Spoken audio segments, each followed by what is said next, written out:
You don't prompt Claude anymore. You run a This phenomenon is called context rot. There's this framing, agent model plus, but it turned out to get better results than Renka, lately I've been scrolling my X timeline, and I just don't get what people are saying anymore. What brought this on? All these AI dev posts going on about context engineering, harness this, harness that. And then loop engineering shows up and I'm like, what even is that? I can't keep up with the conversation anymore. Yeah, if you're not following it closely, you get left behind fast these days. Exactly.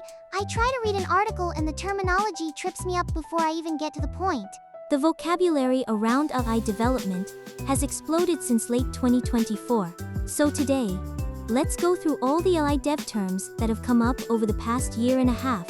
That would help a lot. What kind of terms are we covering? Starting with vibe coding, then context engineering, harness engineering, and all the way up to loop engineering, which is the hot topic right now. We'll blast through the whole thing. Alright, maybe I'll finally be able to read my timeline again. There are a lot of terms, so let's start by laying them out in chronological order. We're covering about a year and a half, from late 2024 through July 2026. That many new terms in just a year and a half. There's a clear order to how the trends unfolded. It started with prompt engineering. That was all about how to write a single prompt really well. Then context engineering came next, around fall 2025. The focus shifted to managing the context of an entire conversation. After that came harness engineering, designing the scaffolding that runs the model. Prompt, context, harness. It feels like the scope keeps widening outward, huh? Right? And then in 2026, loop engineering showed up. Boris Cherny from Claude Code said something pretty interesting about it. You don't prompt Claude anymore. You run a loop that prompts Claude. So you're automating the person who does the prompting? It's the idea of humans stepping out of the prompt writing role entirely. Now let's go through each term on this timeline, one by one. In February 2025, Andrej Karpathy coined the term vibe coding. I hear vibe coding a lot, but I might not actually know what it means. The original meaning is a coding style where you trust the AI suggestions and never actually look at the code. Karpathy himself said it's best suited for weekend projects. Makes sense. For a weekend hobby project, if it works, it works. But then a problem came up. The term took on a life of its own. People started calling it vibe coding, even when professionals were using LLM to build real software. That makes it sound like pros are just throwing together sloppy code. Right. So Simon Willison proposed a different term. Vibe engineering. A style where you use LLM to move fast while still keeping the quality high. So you're still doing proper testing and review, just faster. There's also the term agentic coding. That's the practice of handing off task-sized chunks of work to Claude Code or Codex.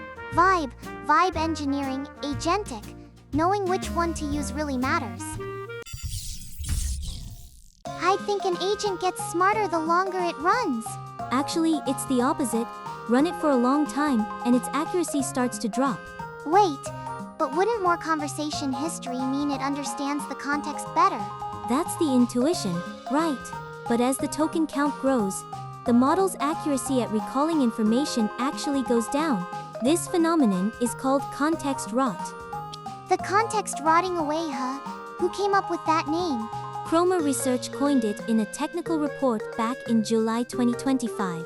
It broke the old assumption that more context is always better. So stuff like tool results from the middle of a long conversation just gets forgotten. Exactly. In a 100,000 token conversation, information buried in the middle becomes hard to reference. The model can't reference it properly.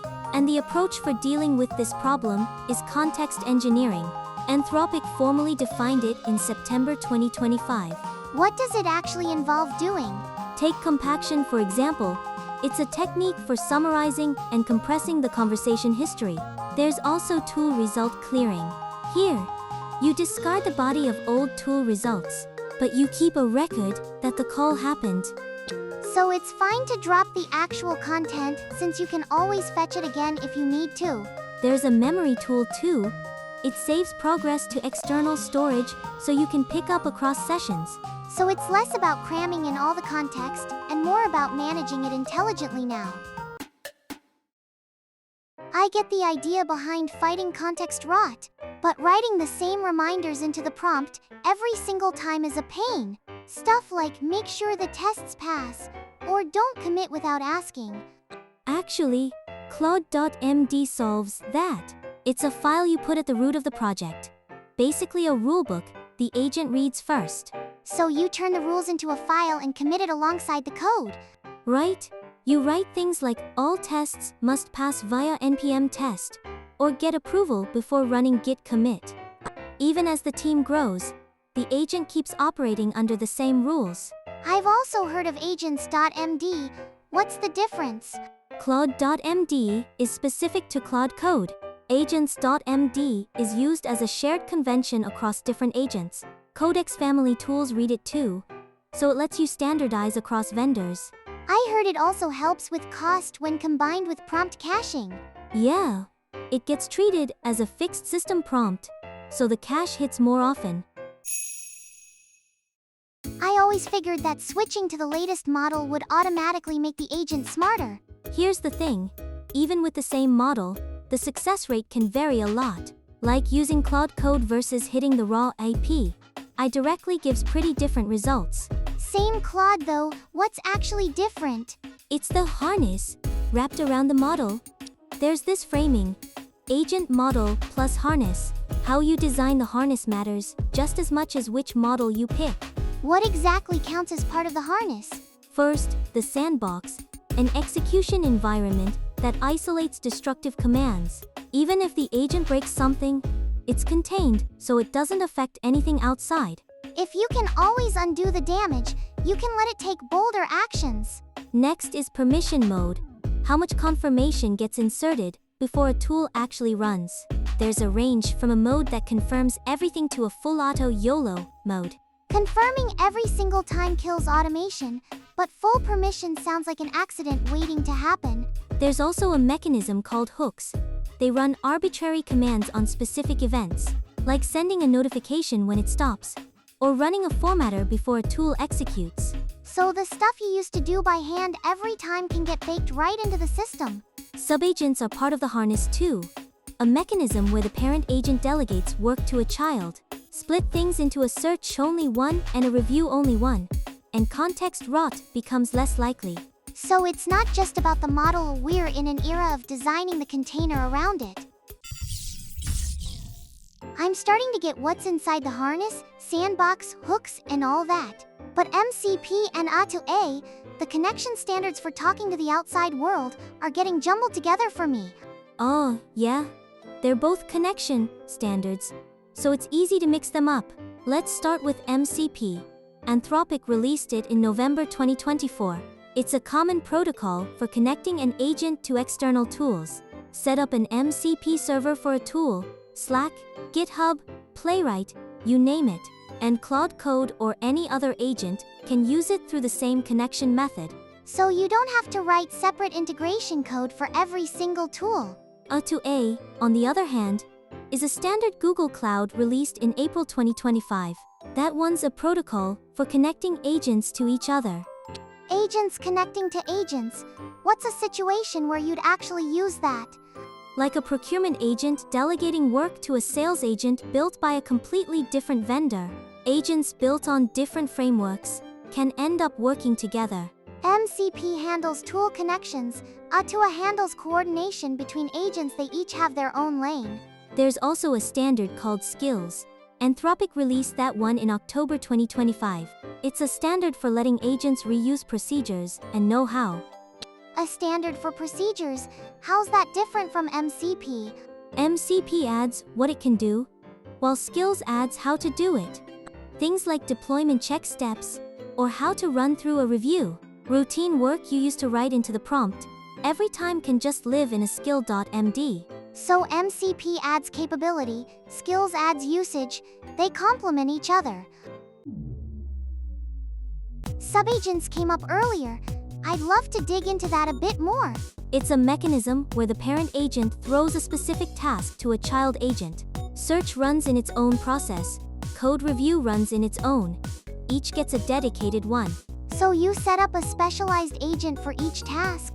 Right? You can isolate the specialized prompts, and it also makes context rot less likely. Only a summary of the child's work comes back to the parent, so the main context stays light. Once the task is done, the child's whole context gets thrown away, so it never has a chance to rot. There's one more thing worth knowing. Parallel execution using Git Worktree. Worktree, that's the thing that checks out a branch into a separate directory, right? You can place multiple branches from the same repo into physically separate folders. That way, even if multiple agents work at the same time, their files don't collide. So it prevents the kind of accident where two things try to overwrite the same file and it breaks. In Claude Code, you just specify isolation, Worktree in a workflow. Split the work with subagents, isolate it with Worktree. That's the basic pattern for parallelism. There's an interesting discovery that became the prototype for loop engineering. A prototype, like someone came up with a theory. A guy named Jeffrey Huntley published something called the Ralph loop. The whole thing is just one line of shell script. It's a while loop that just keeps feeding prompt.md into Claude Code forever. That's it. It's just throwing the same prompt back in over and over. Right? No complex orchestration, no branching logic, nothing. But it turned out to get better results than fancy, elaborate workflows. It's kind of paradoxical, simple repetition beating complex control. The name apparently comes from Ralph Wiggum, from The Simpsons. That kind of dopey character. Why name it after him? The idea is doing the same thing over and over without overthinking it. This discovery is actually where the term loop engineering came from. So a whole new design philosophy started from one simple loop. The Ralph loop was just a one-line shell script, but it's become a lot more refined since then. How has it actually evolved? For example, there's a setup that uses GitHub Actions with cron to run Claude Code on a schedule. It kicks off at a set time every day, works through issues, and opens PR. So work just happens on its own, without anyone typing a prompt. Exactly. That's what Boris Cherny meant by the job is running the loop. But if it just keeps repeating, there's no end point. When does it stop? There's a mechanism called the /goal command for that. You give it a goal, and it loops automatically until it's met. A separate model judges whether it's actually done. So you could tell it something like, keep fixing this until the tests pass. Also, when you're running things for a long time, durable execution really matters. Durable? Like execution that persists? It's an execution style where even if the process crashes, it can pick up right where it left off. For a task that takes hours, having it crash and starting over from scratch would be brutal. So loop engineering is really about how you design the mechanism that drives the loop itself? Everything we've covered so far has been about how you run an agent, right? What about the models themselves? How have they been evolving lately? Have you heard the term reasoning model? That's like O1, the ones that think before they answer. Right? It's a model that runs internal reasoning before producing a response. Some of its generated tokens go toward intermediate reasoning instead of the final answer. Kind of like showing your work on a math problem instead of just jumping to the answer. Pretty close. OpenAI released O1 in September 2024. And that's when this approach really took off. Claude has a similar feature called extended thinking. It's not thinking deeply every single time though, right? Right? It's hybrid reasoning. It only goes deep when it actually needs to. You can switch it with an effort parameter, low, medium, or high. So easy questions get an instant answer on low, and hard ones get high for deep thinking. The concept behind all this is called test time compute. It's about spending compute at inference time instead of during training. So making a model smarter isn't just about training anymore. I laid out all the words that came up today on screen. Vibe coding, context rot, CLAUDE.md, AGENTS.md, harness, MCP, A2A, skills, Subagent, parallel worktrees, Ralph loop, loop engineering, reasoning model. To recap the flow, it started with the era of polishing your prompt. Then came the era of managing your whole context. After that, the era of designing the container, the model runs in. And now we're in the era of designing the loop itself. So humans keep moving further from the side, actually typing the prompt. If you've got these terms down, you should be able to follow recent LI articles and discussions on X. I've been struggling to follow the timeline, but I think I can actually keep up now. If any of these words caught your interest, go back and rewatch that chapter. Sharina's kind of into the Ralph loop. It's funny how something so simple can be so powerful. Right. I think that's what makes AI development interesting right now. Something that's simple sitting at the cutting edge. More of these terms will keep showing up. So once this timeline grows, I'll put together another update.